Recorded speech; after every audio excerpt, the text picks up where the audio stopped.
থাইল্যান্ডের সাংবিধানিক আদালত মঙ্গলবার প্রধানমন্ত্রী পেতংরান সিনাওয়াত্রাকে তার দায়িত্ব থেকে সাময়িকভাবে বরখাস্ত করেছেন। একটি সংবেদনশীল ফোনালাপ ফাঁসের ঘটনায় তার বিরুদ্ধে নৈতিকতা লঙ্ঘনের অভিযোগ তদন্তের অংশ হিসেবে এই সিদ্ধান্ত নেওয়া হয়েছে। মঙ্গলবার বিচারপতিরা সর্বসম্মতভাবে পেতংরানকে সাময়িক বরখাস্তের আবেদন গ্রহণের পক্ষে রায় দেন।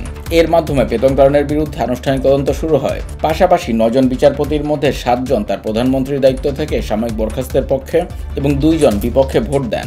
আদালত জানিয়েছেন, নিজের পক্ষে প্রমাণ হাজির করতে পেতংরানের হাতে 15 দিন সময় থাকবে।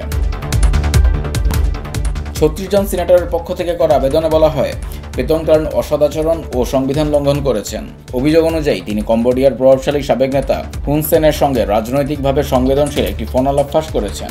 আদালতের আদেশ অনুযায়ী থাইল্যান্ডের উপপ্রধানমন্ত্রী সুরিয়া জুয়াংরুয়াংকিত অস্থায়ী প্রধানমন্ত্রীর দায়িত্ব পালন করবেন।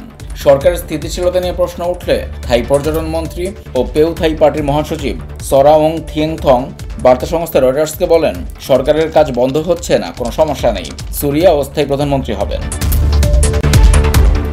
গত 15 জুন সীমান্তে উত্তেজনা কমাতে কম্বোডিয়ার প্রাক্তন নেতা হুন সেনের সঙ্গে এক আলোচনায় পেতংরান থাইল্যান্ডের একজন সেনা কমান্ডারের সমালোচনা করেছিলেন।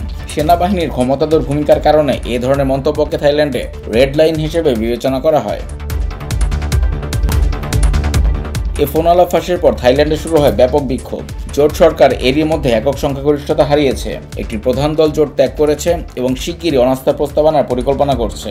বিক্ষোভকারীরাও প্রধানমন্ত্রীর পদত্যাগ দাবি করছে। পেতংরান অবশ্য ক্ষমা চেয়ে বলেন, তার মন্তব্য ছিল কূটনৈতিক কৌশল